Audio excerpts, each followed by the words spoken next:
All right, so I've had a lot of people ask me about Wali, the Canadian super sniper. And it's been, I guess, about a week or so when they reported him dead or whatnot.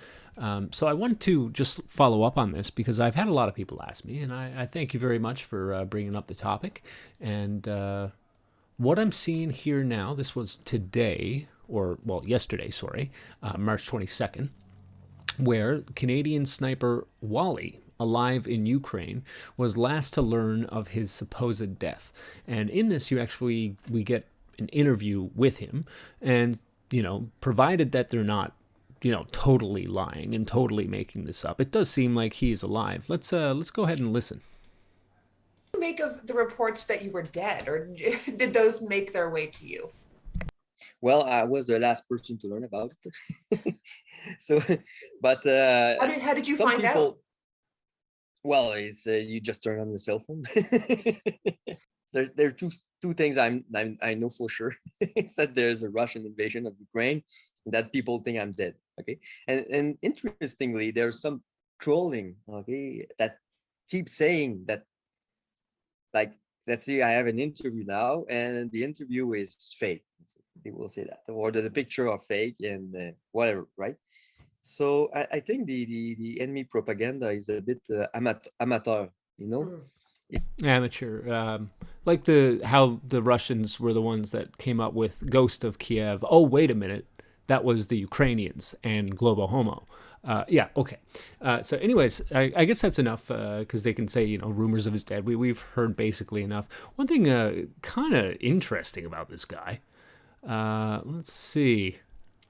The man known as Wally and dubbed by some online news sites as the deadliest sniper in the world, dubbed by some online news sites, interestingly he said that, spoke with the Star in an interview Tuesday in which he had said he had been the last to learn of his own death. Now, here's the thing.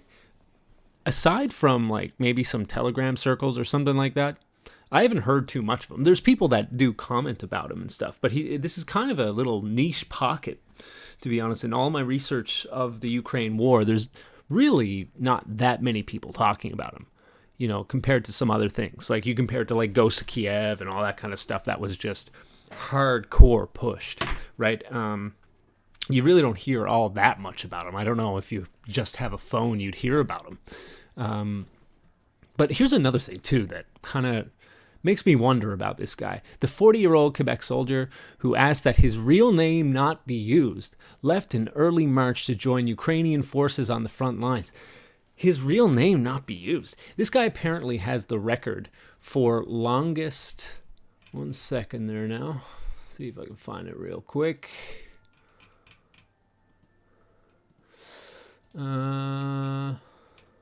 Sorry.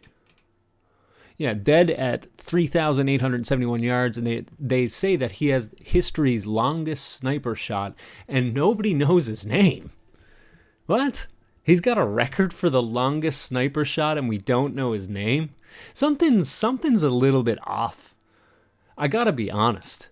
I mean, I don't know. Can you even hide your name with that stuff? And I don't know where I just read this, but apparently he is turned filmmaker on top of this. This guy glows.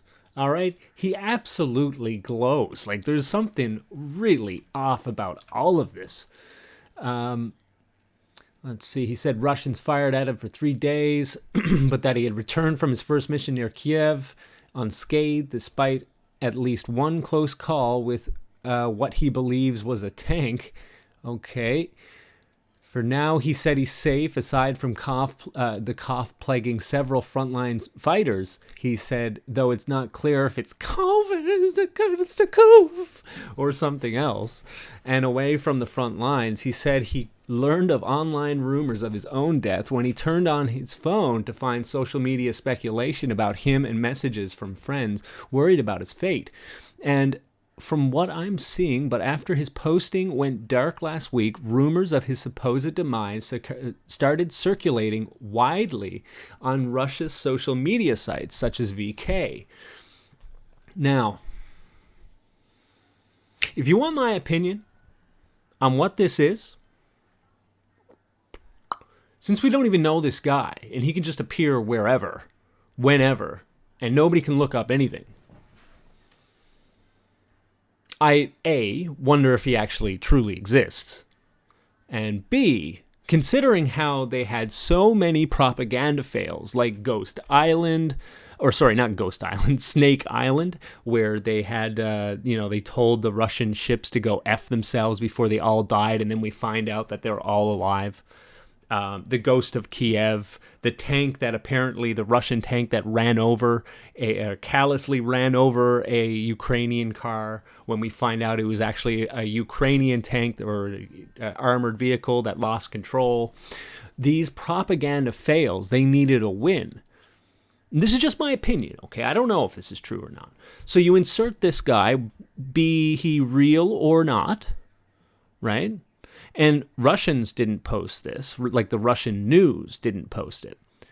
But you make up a whole bunch, like you infiltrate these Russian social media circles, make up a whole bunch of stuff saying that this guy's dead, even though we really don't have any information on who he is or anything like that.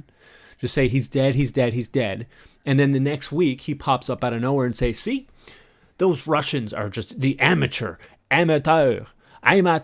media, right? And make them look bad. That's what I think is going on here. Now, this is just my opinion.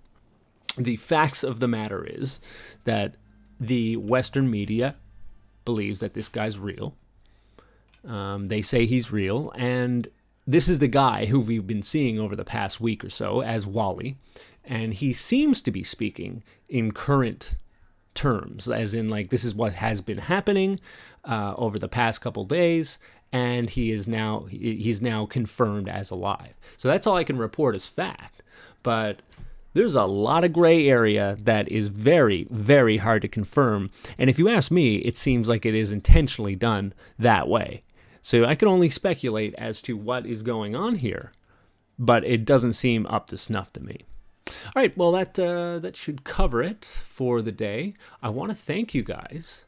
We just hit 5,000 subscribers, and I really appreciate that. Check out that video that I made today or yesterday about CIA in Ukraine exposed. There's a lot to go through there, and I really appreciate it. Look at here's one thing, 1.8K here and then 2.1K views here. They're certainly not trying to suppress my viewership or anything like that, are they? But anyways, we will see you on the next one. That is all I got for you on Wali. And if you have any information or requests for information, please do so in the comments. I'd love to talk to you there. All right, guys, until the next one, thank you very much.